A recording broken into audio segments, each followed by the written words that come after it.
बंदी के मामले में आज सुप्रीम कोर्ट ने बिहार की नीतीश सरकार को जमकर फटकार लगाते हुए कहा कि यह कानून अदालतों का दम घोट रखा है। पटना हाईकोर्ट के सभी कामों को यह कानून रोक रखा है। हाईकोर्ट के 14-15 जज केवल इन मामलों की ही सुनवाई कर रहे हैं। यह कैसा कानून?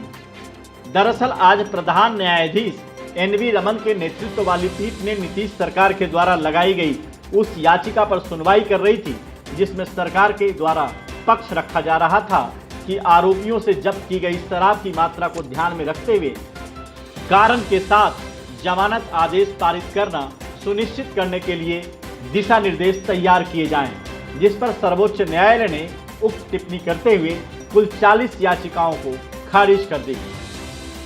न्यायमूर्ति रमन ने कहा कि आप जानते हैं कि इस कानून ने पटना उच्च न्यायालय के कामकाज पर कितना प्रभाव डाला है और वहां एक मामले को सूचीबद्ध करने में 1 साल लग रहा है तथा सभी अदालतें शराब से संबंधित जमानत मामलों से भरी पड़ी है। न्यायालय ने अग्रिम और नियमित जमानत दिए जाने के मामलों के खिलाफ राज्य सरकार की 40 अपील को खारिज करते हुए कहा कि मुझे बताया गया है कि उच्च न्यायालय के 14-15 न्यायाधीश हर दिन इन जमानत मामलों की सुनवाई कर रहे हैं और किसी अन्य मामले पर सुनवाई नहीं हो रही है। मालूम हो कि यह टिप्पणी काफी महत्व रखती है क्योंकि प्रधान न्यायाधीश ने हाल ही में आंध्र प्रदेश के अमरावती में एक समारोह में बिहार शराब निषेध कानून का उल्लेख किया था और कहा था कि इसके परिणाम स्वरूप राज्य की अदालतों और उच्च न्यायालय में बहुत सारे जमानत आवेदन दाखिल हुए हैं। उन्होंने कहा था कि कानून बनाने में दूरदर्शिता की कमी सीधे तौर पर अदालतों को अवरुद्ध कर सकती है। इससे पहले सुनवाई के दौरान बिहार सरकार की ओर से पेश अधिवक्ता मनीष कुमार ने कहा कि शिकायत यह है कि उच्च न्यायालय ने कानून के गंभीर उल्लंघन में शामिल आरोपियों को बिना कारण बताए जमानत दे दी है, जबकि कानून में इसके तहत गंभीर अपराधों के लिए 10 साल की जेल से लेकर आजीवन कारावास तक की सजा का प्रावधान है। उन्होंने कहा कि कुछ आरोपी 400 से 500 लीटर शराब ले जाते या बेचते पाए गए हैं और फिर भी उन्हें यांत्रिक तरीके से जमानत दी गई है, जबकि वे 4-5 महीने ही जेल में रहे हैं। कुमार ने कहा कि मेरी समस्या यह है कि शराब के मामलों में उच्च न्यायालय द्वारा लगातार जेल में बिताई गई कुछ अवधि के आधार पर ही जमानत के आदेश पारित किए जा रहे हैं। प्रधान न्यायाधीश ने इस पर चुटकी लेते हुए कहा कि तो आपके हिसाब से हमें सिर्फ इसलिए जमानत नहीं देनी चाहिए क्योंकि आपने कानून बना दिया है।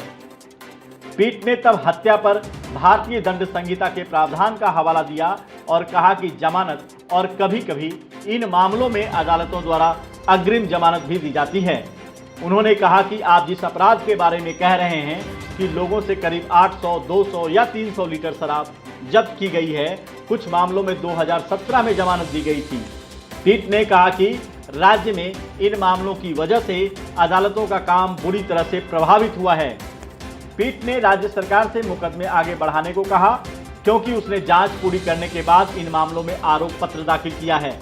अपील खारिज करते हुए शीर्ष अदालत ने कहा कि इन मामलों में 2017 में उच्च न्यायालय द्वारा जमानत दी गई थी और इसलिए अब इसके लिए याचिकाओं से निपटना उचित नहीं होगा। गौरतलब है कि बिहार पुलिस रिकॉर्ड के अनुसार पिछले साल अक्टूबर तक बिहार मद्य निषेध और उत्पाद अधिनियम के तहत 3,48,170 मामले दर्ज किए गए और 4,01,855 गिरफ्तारियां की गई। ऐसे मामलों में लगभग 20,000 जमानत याचिकाएं उच्च न्यायालय या जिला अदालतों में लंबित है। Bureau report, live India news, Patna.